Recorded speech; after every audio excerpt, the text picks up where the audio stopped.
আজকে আমি এই যে ছোট ছোট মাছ এনেছে আমার ভাইপো, এই যে নদীর মাছ, এই যে নদীর মাছের আমি আর এই নদীর মাছ ভাজছি।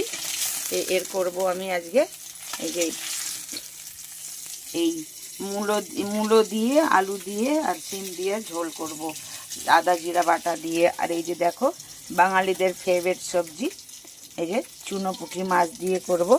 এই যে চুনো পুঁটি মাছ, এটা দিয়ে এই তরকারিটা করছি, তারপরে আপনাদেরকে দেখাবো। আর দেরি হয়ে গেছে তাই আমি এই যে 5 ফোড়ন দিয়ে দিলাম এখানে, কেননা দেরি হয়ে গেছে তাই আমি ভাবছি দুটো কড়াই বসিয়ে করে নেব। এই যে দিলাম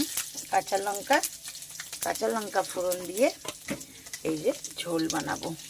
এই যে দেখো সিম আলু আর মূলো দিয়ে এই যে মাছের ঝোল হয়ে গেছে, এটা এই ঝোলটা হয়ে গেছে। এই যে ছোট বড় মাছ আর এই যে চচ্চড়িটা